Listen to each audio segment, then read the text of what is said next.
And so I tell her, I say, listen, babe, like, I need to be honest with you. I was drunk. I did get drunk. I'm sorry. And that started an entire night's worth of a conversation where we actually ended up back on the beach. And her words to me were really important and prescient. She said, I don't care if you ever drink again or not, right? Like, you can commit to not drinking and maybe you won't ever drink again. And she said, that's not enough. The point, you need to get to the root of why you're drinking. You have to run towards something. And so maybe that's running towards the limitless pill. Maybe that's running towards unlocking X, Y, and Z. It can't just be, I'm going to stop drinking, right? My sister was a drug addict. She passed away. But that was one of the things that I think she was never fully able to embrace. Mm-hmm. She had gone to treatment. She had gone to prison. And in those times and in those moments, she stopped. But when she got out of the environment that was more conducive to sobriety and went back into the real world, because she wasn't running towards something, she always got sucked back in.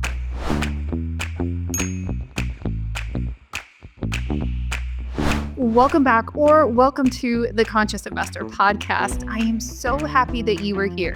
This is the show where we talk about health, mindset, and wealth. And today I have been anticipating having this conversation with John for months, literally. And in this conversation today, we are actually going to tease apart alcoholism. Yeah, I paused right there very intentionally and deliberately. And Super Rad Steve and I absolutely love cocktails. We don't discriminate when it comes to alcohol. And this is a topic you've heard me contemplate on the podcast at different points. And where I've said, hey, you know what? I just need to have a dry spell. I just need to try something different. I want to make sure, and I explored this topic a bit on my own. And what I noticed when I met John, what stood out to me most, Conscious Investor, was how he was engaging this in his own life and his own path and journey to discovering that, whoa, I'm a functioning alcoholic. And I think that there are more of us that can check that box that don't understand it.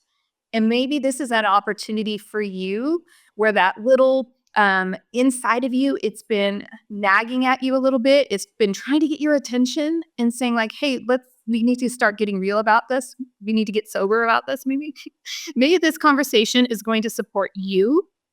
And maybe someone that this conversation is a conversation you've been trying to have. You've been trying to raise their level of awareness. John's and I are going to dive into this. We're going to tease it apart. And then we're going to share with you how you can go get and be prepared for his new book that's going to be coming out. So, John, I am so grateful for your time. I'm grateful for your journey. I'm grateful for your willingness to share your journey with the entire world. So welcome to the show. Well, Julie, thank you for having me on the podcast. I think when we met, it's interesting. We met at an event that I was speaking at, and I hadn't really shared my story too publicly at that point. I had started working on the book. I think I'd actually just got the book deal, if I remember right, and yet I felt that I was supposed to kind of give it a mention. And it's interesting that several people, including yourself, came up to me afterwards and said, hey, thank you for sharing about that. And the truth is, like, I was kind of scared. And there's still a part of me that cringes a little bit, right? Because my story is embarrassing in some ways.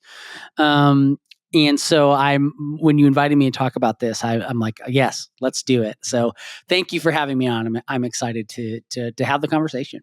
And I'm probably going to get glossy-eyed multiple times throughout this entire recording because it's this is such a sensitive topic. And when you use the word embarrassing, and embarrassing is such a high level word, perhaps even when we think about the shame, like other feelings that come into this that are self-imposed, or you and I share faith.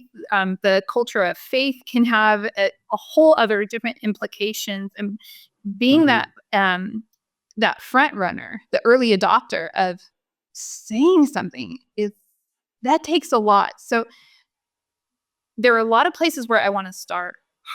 One position is, hey, do we start there and say, like, how did you even find that courage to say, I need to go publicly? Or do we want to start at the beginning of the story? No, I think we can start there because I think in a sense it'll blend together. And so, like you said, we share faith, and so I speak about this from a faith aspect, and know that everyone listening is not necessarily that, but just know that's kind of the lens through which I see this. So that'll be woven throughout. But I think when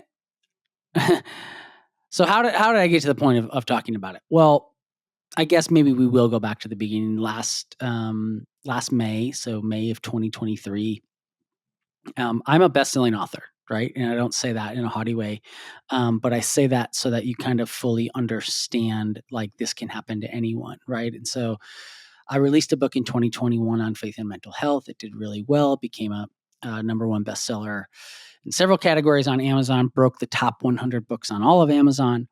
And like, life is supposed to be perfect, right? Like, everything's supposed to be great until it wasn't. And so from 2021 to 2023, it kind of started this really, in some instances, it was a slow slide.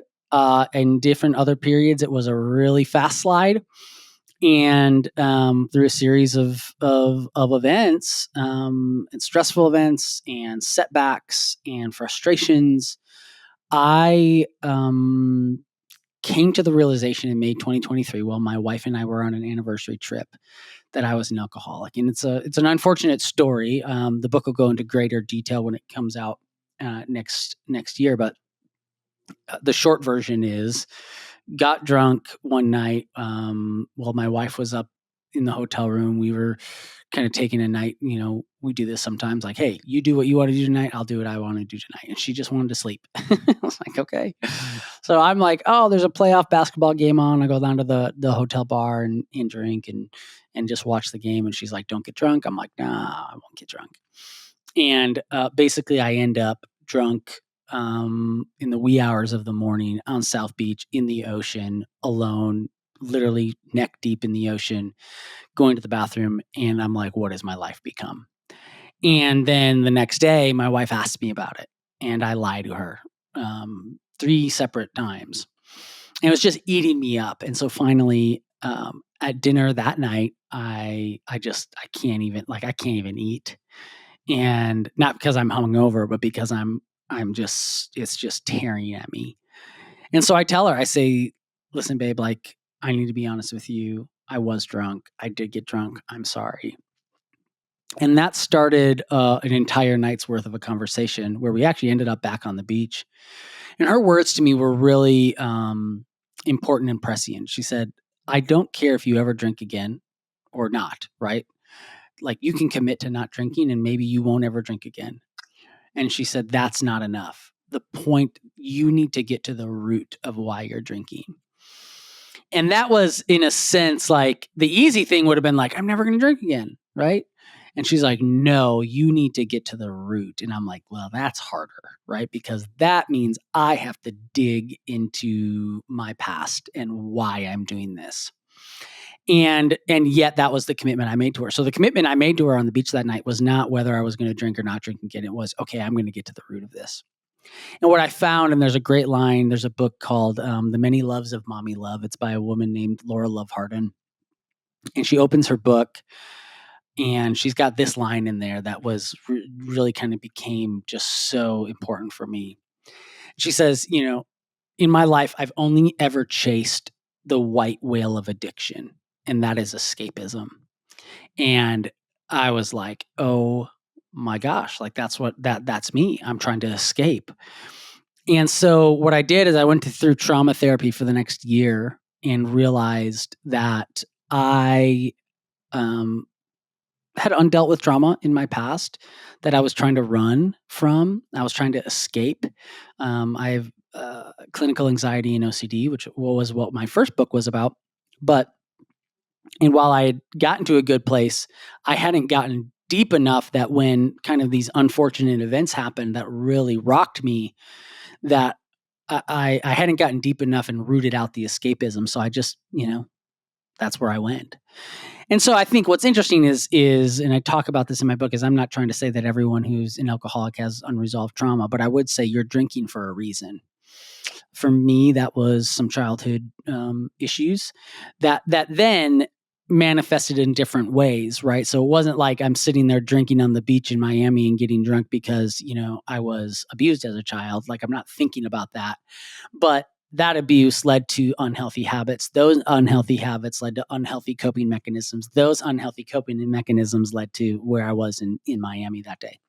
So, so that's kind of how it traces back. And so, to answer your question, how did I get to the point of talking about it? Well, I went through this really intense therapy, and I got to the point in kind of January of 2024 where, in my faith, I'm talking to God, and He says, "You need to write about this." And I said, "Hell no!" Like, I'm the best-selling Christian author. I can't reveal that, hey, by the way, while I was writing that book, or right after that book came out, I became an alcoholic. Like, that just doesn't happen. And I will be canceled, I'll be ostracized, I'll be marginalized, all that stuff. And he said, "Nope, you need to write about that." And so I argued with him for a while, probably about a month, and until finally, like, he just made it obvious and clear that I couldn't not write about it. And one of the things that I kind of got through my prayer and meditation time was, um, you are going to be known for your weaknesses, and the weaknesses, you're going to have to be radically vulnerable about them. And so I finally just got to the point where I'd embrace that. I was like, okay, all right, this is it. Like, I thought I was going to be known for a lot of things in my life. I went to school. I was like, politics, philosophy, and economics. I was going to be, the next press secretary of the United States. I've built businesses. I have my own business, my consulting work. I've been an author. I've started news websites. Like, that's what I'm going to be known for. And the Lord is like, nope, you're going to be known for being the Christian alcoholic. Welcome to the club. And I was like, dang it. And so that's where I found the courage, like, not inside of me, but I was like, okay, that's what I'm going to do. And I think anyone who has struggled with alcoholism or addiction to any degree is you realize that the only way through it is to be humble about it and to be open, and that there's a sense of power that it loses over you when you're like, screw this, I'm just going to talk about it. And so that's where I found myself. Wow. And honestly, it's like joining the ranks of anybody cover to cover in the Bible. I'm like, oh, you almost had a Jonah experience. Oh, you have. I mean, because every single figure in the Bible has a massive weakness that's exploited.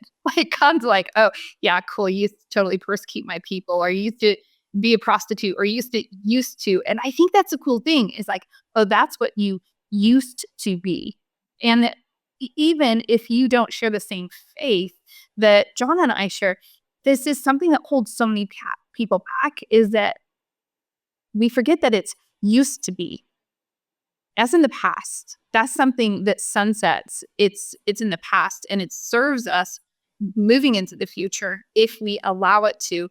I just say it's far easier through faith with God's support to move through it. Well, and here's the other thing, Julie, right? Like, I totally agree with all that, and I write about that in the upcoming book.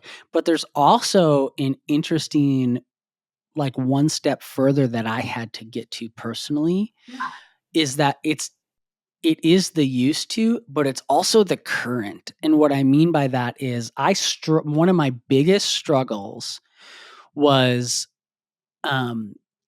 God, like, how do I reconcile the fact that I devolved into addiction, an active addiction, and yet, this is one of the lines I use in the book. It's like, in the morning I was doing, you know, podcasts and talking about God, and by the afternoon I was drunk. And yet I still get emails. I mean, I just got one a couple days ago from someone who's like, I was suicidal, read your book, and I just can't tell you how powerful it was. And it's like, so it's not only the used to, it is that, but it's also like, my God, uses people while they're even still messing up. It's not just that he takes the messed up, he takes the messing up. Because I remember, like, even when I was writing my first book, I wasn't like quite on the spectrum of where I was afterwards. But like, there were nights like I'd go away for a weekend and I'd write the book and I'd be like, I'm going to reward myself. And I'd have a couple bourbons. And there were some nights I had a couple too many. Right. So I like literally got drunk that night while writing my book on faith and mental health. And yet the Lord still used that book and used me during that time while I was, even in the years after that, in active addiction. And I was like, that blew me away. Like, that to me it was hard to reconcile. And I've done a lot of therapy and reading and work on how to think and talk through that. And I write about it, and it's like, dang, that's been the most, I would say, shocking thing that I've come to understand. That is extremely well articulated. I'm so grateful for that, because that is something that sometimes we can pick up on, and it's a subtext below the surface, but to actually point the spotlight on it and say, whoa, whoa, whoa, yeah, yes, and we have to remember, like, I am so grateful for you just, bringing that to the showcase, because it is imperative. And I think a lot of people get held back in their life because, well, let me just get this sorted out. Let me just get Yes. this sorted out, and then let me get my finances sorted out, and then I can invest. Let me get my personal, situations resolved, and then I can go volunteer and I can help and I can, support people. Like, it's always and then. And I love that you're like, no, we can, and now in the moment of the resolution, we can be used and do great things. Yeah, absolutely. And I think I use some examples, right? I mean, we think about David, for example. If you're a Christian, you know the story of David, and it's like he was constantly messing up, right? Like, it wasn't like he stopped messing up and then God used him. It's like he kept messing up. We have the benefit of hindsight, right? And so we look back and we're like, oh, it was this, like Moses too, right? um was constantly like he had an anger issue. He was stumbly fumbly, like all this stuff. And it's like, no, God was using him through that. Abraham, like how many stories of Abraham like actually not having faith, and he's in what later Paul calls the hall of faith, Mhm. so I think for me that was one of the biggest realizations. And I think it's also, part of the book too is calling the church, the big C, capital church, the entire family of faith, to recognize that. Because I think sometimes the church treats people like me um, as like, well, we have to make sure they don't have the leprosy first before we welcome them back into the camp. Yes. And that's one of the things that kept me in addiction for so long, is because there was so much shame Mhm. that I was like, okay, well, I'm just going to grit my way through it. Like, once I get better, Mhm. once I stop, then I can come back. And I think the church, whether through intentional or unintentional practices and means, um, you know, there, one of the lines in the book is like, we love stories of salvation as Christians, and like those awesome stories, but we really don't know what to do with stories of sanctification. And sanctification is like this really, proper term for like the ongoing act of getting better. And we're always doing that as people who share my faith and our faith as Christians. Is it's a lifelong process. And we don't like as Christians to recognize that amongst our fellow believers, because it it requires more patience. It's messy. Mhm. It we're afraid that, in a sense, like, well, if we accept them, then are we telling other people that we really um condone their actions, Mhm. and we're okay with that, instead of being like, no, I'm not okay with, like, there's a story I'm going to be releasing. I'm going to be releasing a podcast along with my book. So the book is going to be called Confessions of a Christian Alcoholic, and there's going to be a podcast that I release with it. And one of them is, it's going to be 2 stories of church leaders, one an actual pastor and one an ordained minister that's on staff at a church, who the church decided, we don't care what other people think. We're not going to fire these men. We're going to walk through it with them. And if Mhm. people get pissed at us for that, like, so be it. Like, we don't care.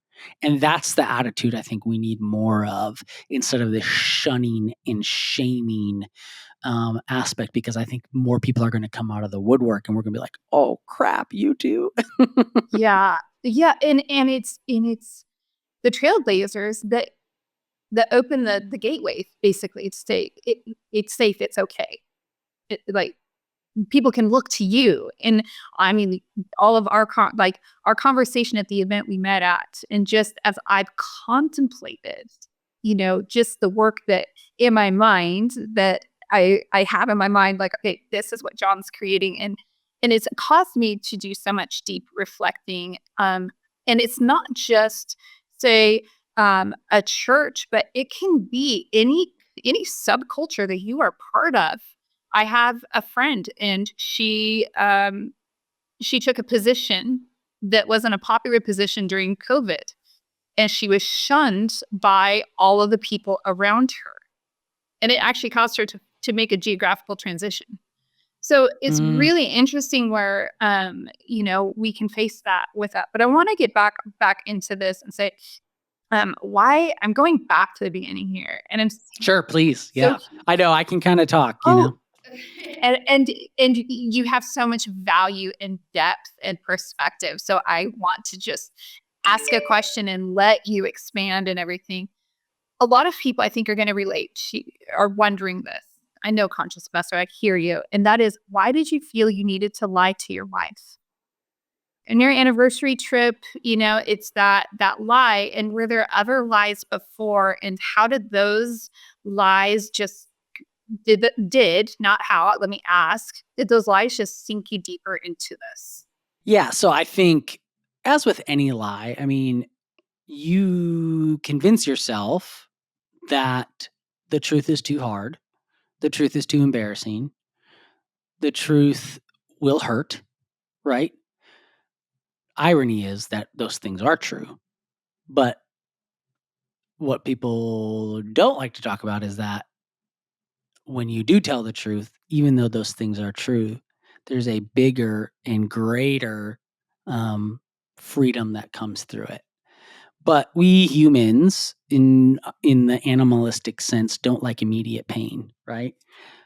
That's why I was drinking, right? I was numbing and coping, and so our minds play tricks on us that say anything you can do to get rid of the immediate pain is better than the consequences of what may lie on the other side of truth, or actually dealing with your feelings instead of numbing them. So I think in a very practical sense, my mind said it's better to lie than to face the consequences or whatnot, and you can stifle it and get over it. And to the second point, I would say, did I lie? Oh yeah, I mean, addiction causes you to lie so much, right? I mean, there's things I was hiding from my wife, hiding. I mean, even just like physically, I'm hiding beer cans, I'm hiding bourbon bottles, so she doesn't know how much I'm drinking. Um, she's asking me how much I'm drinking, and I'm altering the truth, right?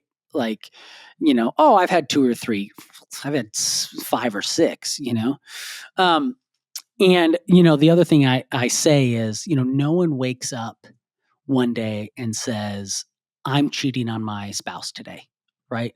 That decision to cheat on your spouse or to go through with it is made in the hundreds of smaller compromises and decisions that lead up to that point.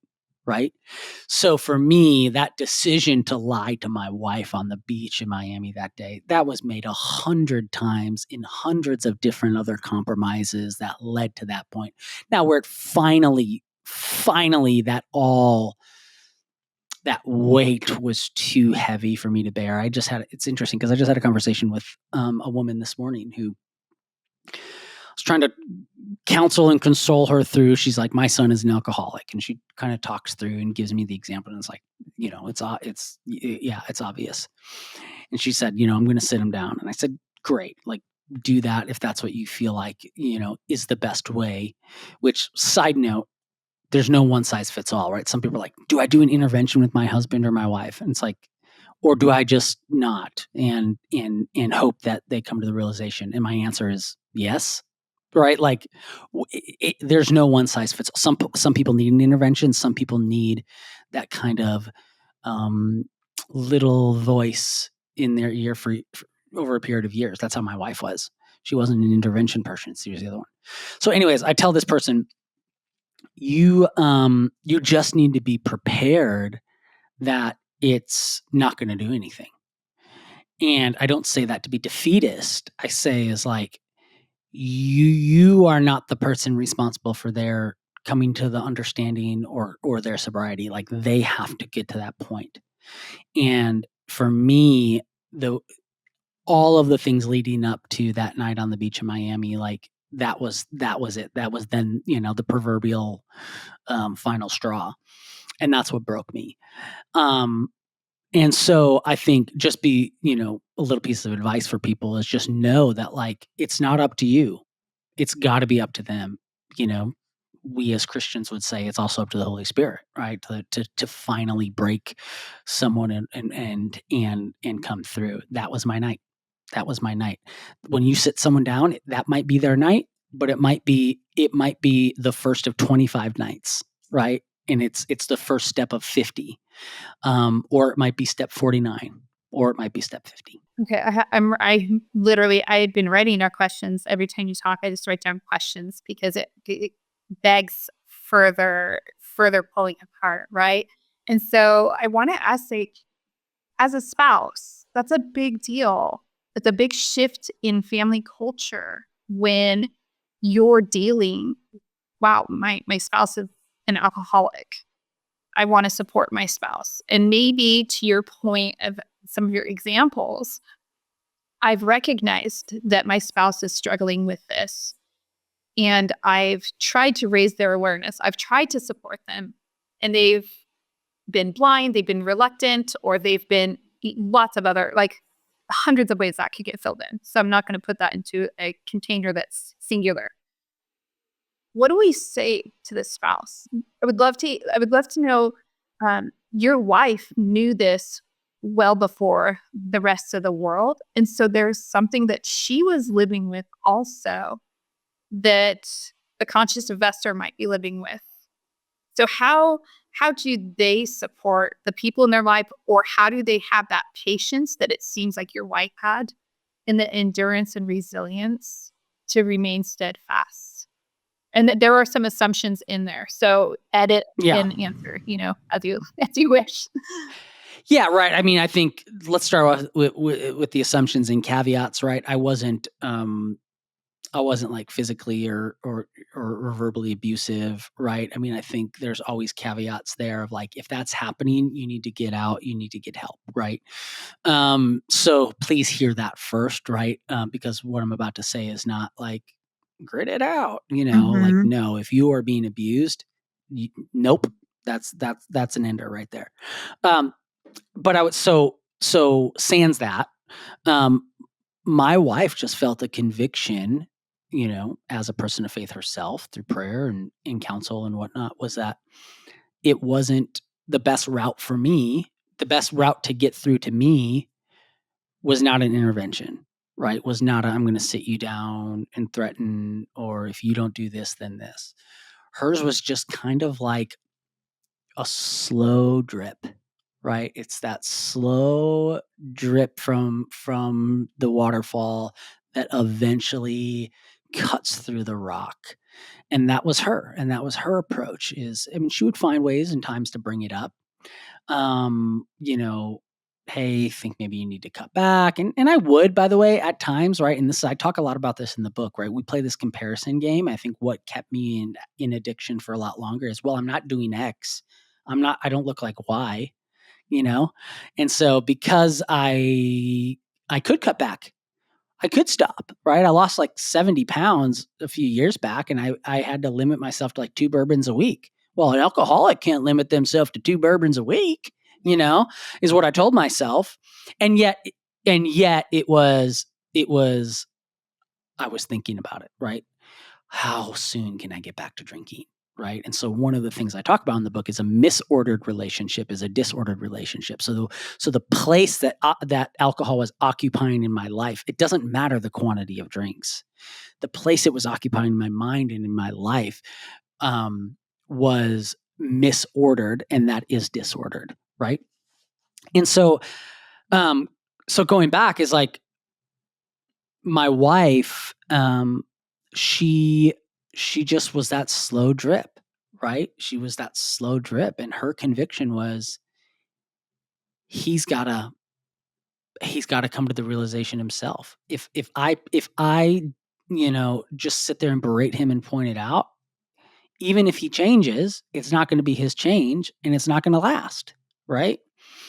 And so my advice to family members, I think, is twofold. Is like you have to have your person better than anyone else knows your person, right? And so you have to figure out what is the best approach. And there's a lot of resources out there on this, right? Like I don't pretend, and there's a resource section that I will include in my book for people, but there's a lot of resources on how to confront or how to talk about this. And so I would look those up. But with the caveats that we started out with, I would say there's no one. I actually originally, Julie, it's interesting. I had a chapter in my outline, and then I started working on specifically designed to talk about this. And it was going to be a chapter on advice for family members. And I decided not to write it. And it came after a conversation with my wife, because I said I had saved it as the last. I had written everything else, but I had this chapter left, and I just couldn't write. I couldn't do it.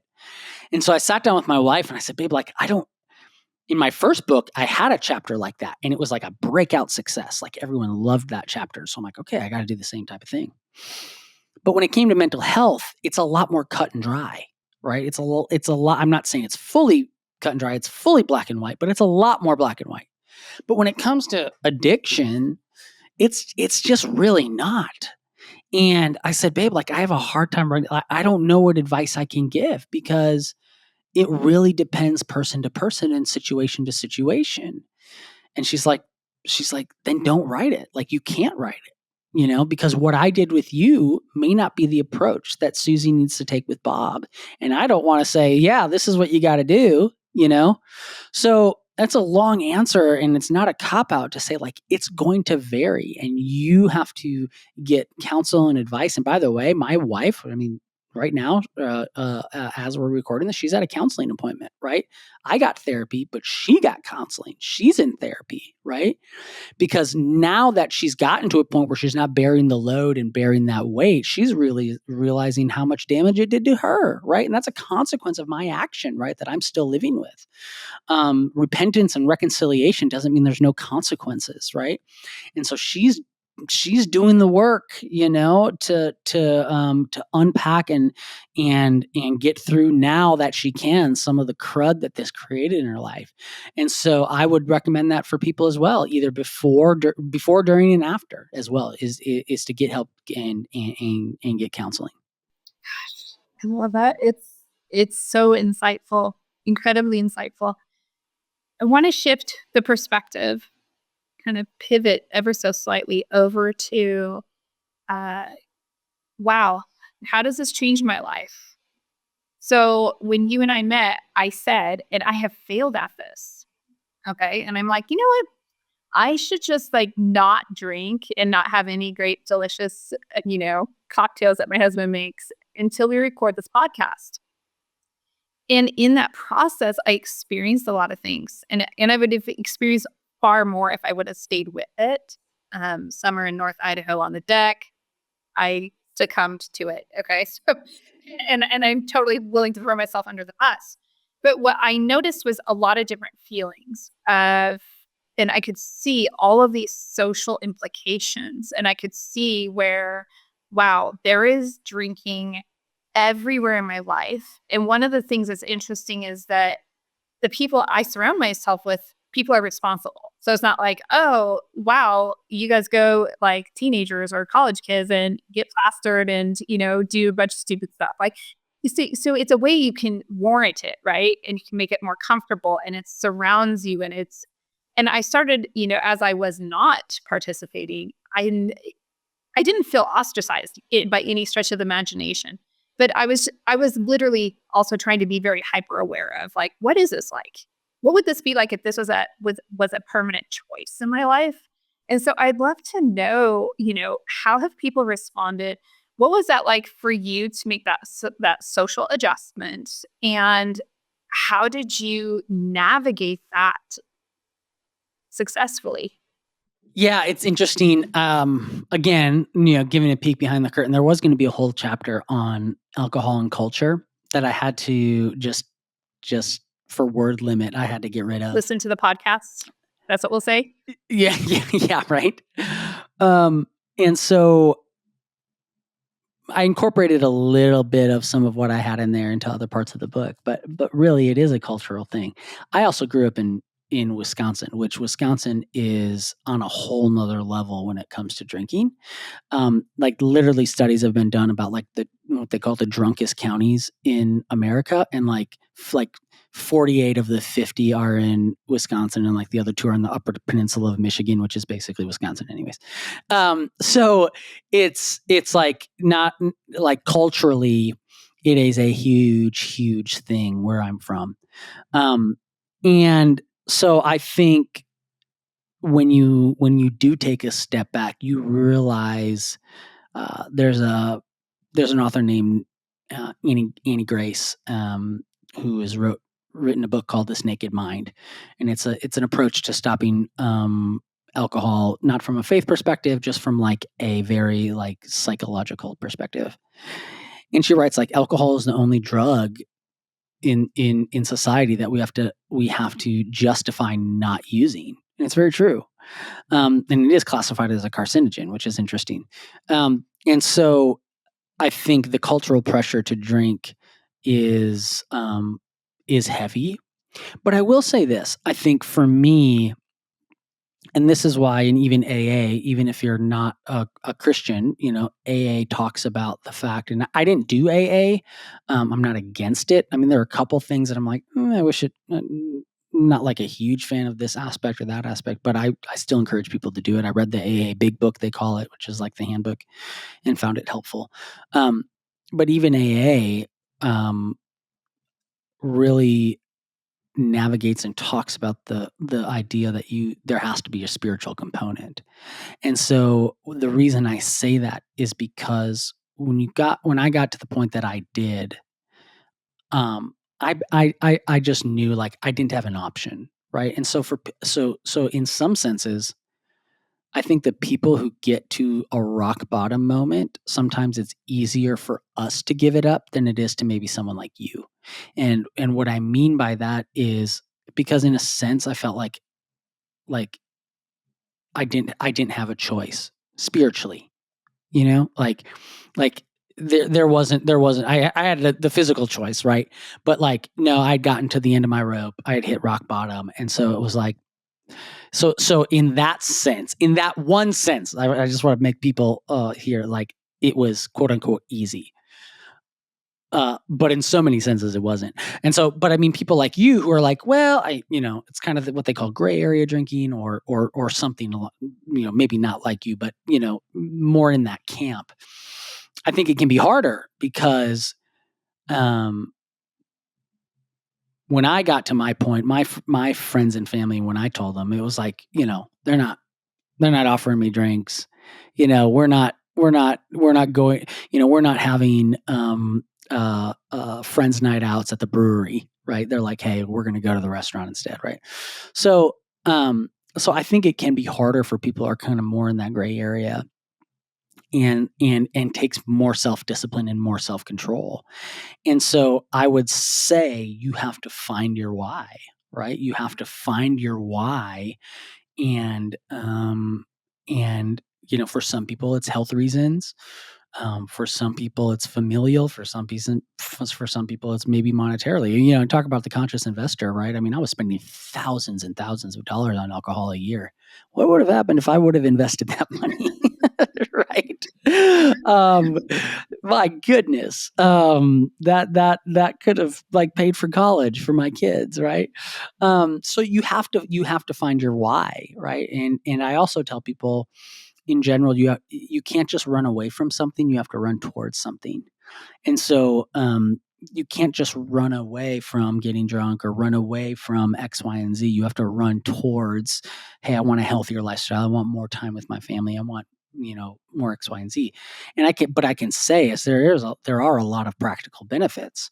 I tell people it was like I took a limitless pill. There's that Bradley Cooper movie from the mid 2000s that takes this pill and it basically unlocks 100% of his brain. Like that's what I felt like when I stopped drinking alcohol. Not immediately. I tell people like I'm not going to BS you. Like it sucked in the first little bit to give it up, right? Especially because I started going through withdrawal symptoms, which then was like, oh dang it. I had a bigger problem than I realized. But after getting through that period, it was like I found more time in my day. My business did better. I have a consulting business that I joke pays for my writing habit. I was getting emails from clients that are like, "Hey, we don't know what you've done, but whatever you've done, keep doing it." I had clients coming to me to offer me bonuses because they're like, hey, you really took this project and you ran with it. And like, if we hit these milestones, we're just going to give you a bonus. And I'm like, that doesn't happen. I'm a contractor. Right. And so it was like taking this limitless pill, right? And so there was a lot of benefits to it. But getting back to the point of like you have to run towards something.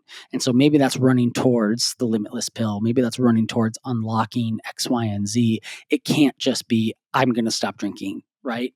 My sister was a drug addict. She passed away, but that was one of the things that I think she was never fully able to embrace. Mm-hmm. She had gone to treatment, she had gone to prison. And in those times and in those moments, she stopped.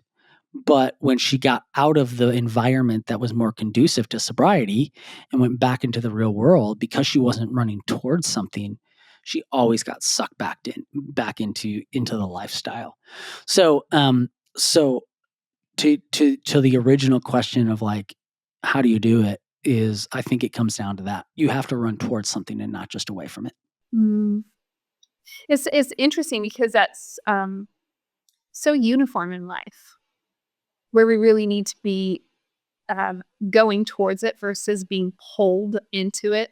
I always get an image of a dog, particularly my reluctant dog at times, if he's on a leash, which he's convinced me to not put him on a leash most of the time. We live out in the country. It's fine. He's got you trained well. He has trained me because he's been so reluctant and like, oh, get this leash off me and push it, pulls back and everything. Right. And so, yeah. So there is something, and whether it's, with being real about addictions or building a business or investing, like whatever it is, if we're being pulled into it, it's really not the best part of us is not showing up to the party.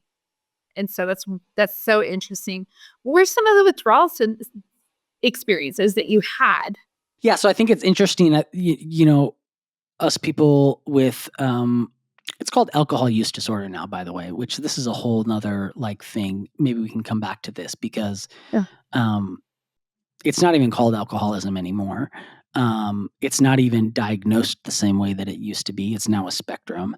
And so the reason that I say that is because actually the first chapter of the book is the first time I got drunk. The second chapter of the book, before I get into any more of my story, because the book is part memoir, part guide, before I talk about how to break free, chapter 2 is called "Am I an Alcoholic?" And it's all about how the term alcoholic has been redefined. And it's not me redefining; it's actually the medical community that has done it.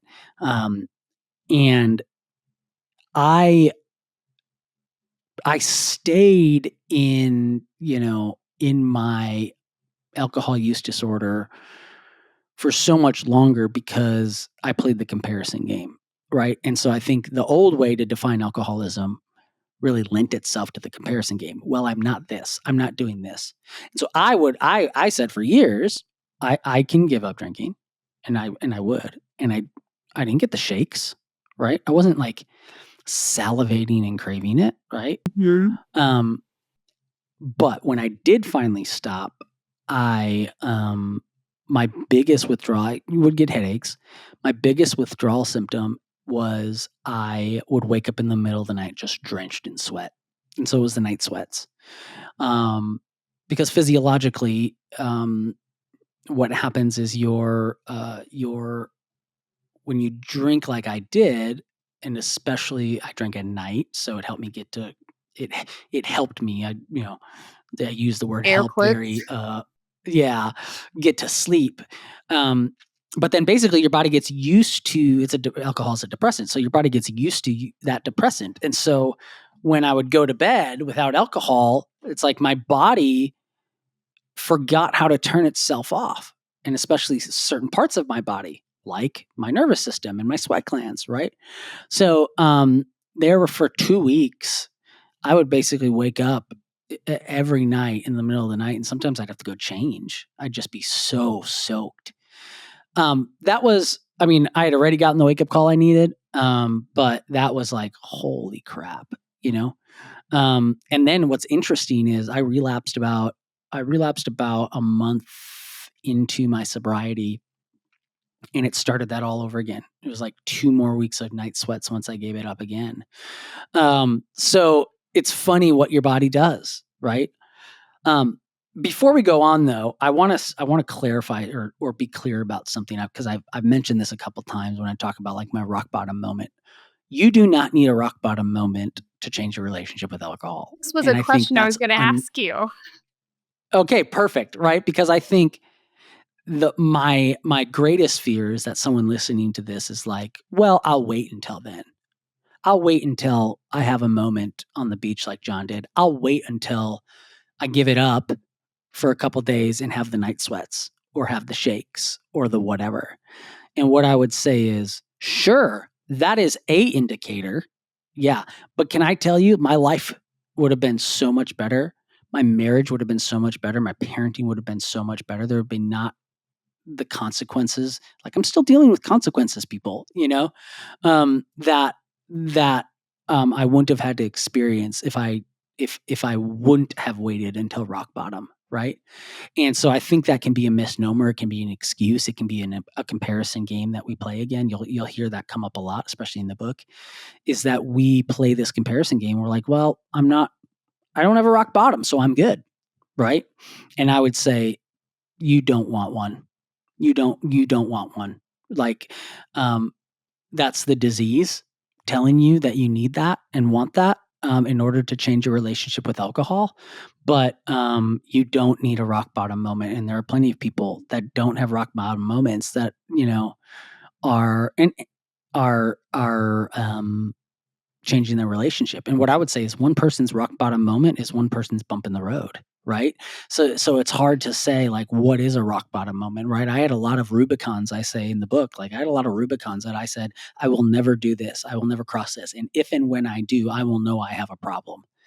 And what I say in the book is like by the time I got to those Rubicons, they were just like, little puddles that I was like, oh, no, that's fine. Well, okay, if I do this, then I'll know I'll have a problem. And then I got to that and I was like, well, I mean, it's a, that's fine. If I get to this, then I know and as I wish for the sake of my health, for the sake of my marriage, for the sake of my parenting, for the sake of my relationships, that I would have stopped a lot sooner. I think I love this. I'm so grateful, John. I'm just so grateful for the work you've done and your willingness to share it. And it's so important for us to understand, like, we don't have to have a rock bottom. And I think that we hear the rock bottom stories all the time. I remember having grown up in the church, I always felt like, wow, I just like I don't have a quote testimony. I'm not that person that can get up Right. there and tell you, all of these things. And then I grew up and had a lot of, hard knocks in life that are very clear markers of God working in my life. It's beautiful. But we don't have to wait. We can cherish and say, wow, I don't need to have my whole life fall apart. I can actually do something I can choose to not have my life fall apart. That's optional. That's my option in life. That's amazing. Well, and to put it to, like, I'm trying to bring it back as much as I can to the conscious investor. It's like, what you would never wait until you're like completely bankrupt to like make good decisions about your finances, right? Like the whole point is I want to make good decisions so I don't get to that point, right? Like I want to invest well, I want to save well, I want to all those things. You would never be like, well, I know that I'll know that I need to redo my investments when I hit bankruptcy. You're like, well, that's stupid. And so I think it's the same. Like don't wait until your like your life is bankrupt before you're like, you know what, I should probably make. Yeah, I think there's some signs and indicators here that I should make some choices and decisions. And by the way, I'm also not like, especially like, Julie, we were talking about early on, is like, I'm not out here advocating that no one should drink and that everyone should give up alcohol. Like my wife still drinks, right? We go out to dinner and she has a drink, right? Because she can have a drink. I can't have a drink. Yes. I tell people like the only drink I can say no to is the first one, right? Mhm. And so I know that that's the only decision I can make, because after that first drink, it's like the disease takes over, and it is a disease. I tell people it's a physical disease and it's a spiritual disease. And both sides of the camp, like the world, as we call it, doesn't like to hear that it's a spiritual aspect, and the faith community doesn't like to hear a lot of times that it's a physical. And I like it's a both and people. And so like the disease takes over and I can't stop, right? My wife can. Great. If you're listening to this, like, and you can have just one drink, like, great. Now, if you realize you've gotten into a period where like, man, it's getting harder and harder, like, yeah, reevaluate, take a break, cut back, put some guardrails in place, be a more what they call mindful drinker, right? Mhm. Do all that stuff. Don't, but kind of as we said, like don't wait until you get to rock bottom, but also like, please don't hear that I'm saying that no one can drink. Like I love that for you. The thing, people are like, what do you miss the most? I miss just being able to have one. There was a time in my life where I could, now I can't, right? And I think part of the disease told me like, you can take a break and then you can get back to that point. But really, it's like every time I stopped and then started again, I'd just pick up right where I left off. Like there was no going back. And that's part of the disease aspect. I miss being able to enjoy a good bourbon and just enjoy it for what it is. But for me, I go straight to escape. So I'm not telling you that you can't have a drink, but I know that I can't. I thank you. And I appreciate you adding that in there, because when we approach it through the lens of, this is a disease, and if we treat it as such, we would say, well, this person over here has that disease. They're going to take this medication. This person does not have that disease. So obviously they're not going to take that medication. Like if we're talking about big pharma, which I'm not a fan of, but if we're talking about that, they're very clear with prescriptions from my understanding that it's like, don't share your prescriptions with other people because it could actually be harmful to them. So it's like being aware of that. John, I love this conversation. I'm incredibly grateful for your time. And Conscious Investor, I know that this has probably been a very illuminating conversation for you, and is maybe, allowed you to see something in a new light. And I want to encourage you to not release that. Don't walk away from this episode if you have any feelings, any sentiments towards this. Don't dismiss them. Walk into it, lean into that as an opportunity to say, wow, just ask that first question of yourself. It's interesting that this is even evoking something within me. Why do I feel that? Just start there. Just wander down. Be like Alice, just walk down, the path and let it unfold before you. And when fear, doubt, and insecurity creep up and they start lurking around you, just put the blinders on and just continue walking down that path of curiosity. And don't be afraid of where it takes you, because there's a reason why you are going down that path. And it is for you. It is to support you. It is to help lead you into the fullness of who you are created to be, so that you can have that massive contribution in the world that you are drawn towards, and that you are pre-qualified from birth. Your DNA is unique. You are pre-qualified for that. So lean into it, and please take that time to share this with people around you. And if someone shared this with you, it may or may not mean that they think that you have a problem. They might just think like, wow, this is a really insightful conversation. And I think more people need to be engaged in this. Now, John, I'm so excited that your manuscript is finished, but it's not out. It's, in publication yet. And so I'm curious if there's room on the book launch team. I know I got an invitation on the Facebook, and I was really excited about that, because I really want to support your efforts. I really appreciate you and your work. I want to be supportive of that. So my question is, can the conscious investor join your launch team if they desire? And what other ways can they engage with you and your work to support you and to help spread this message? Yeah, thank you so much for asking that, Julie. So the best thing, the answer to all those questions is yes, and the best way to do it is go to.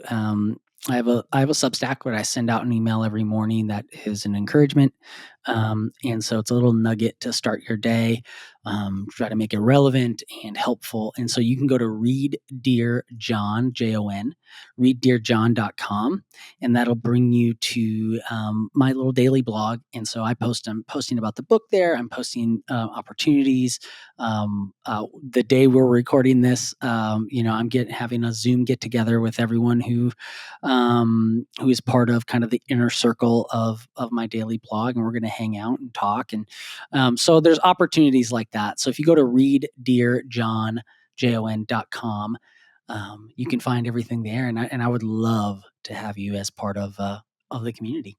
Well, I love that. Conscious Investor, thank you for your time. Thank you for listening. And remember, if this served you, if it evoked anything, please take a moment wherever you are, make sure that you are following, and you can leave a review and just let us know what stood out in this conversation to you. And these conversations are so important.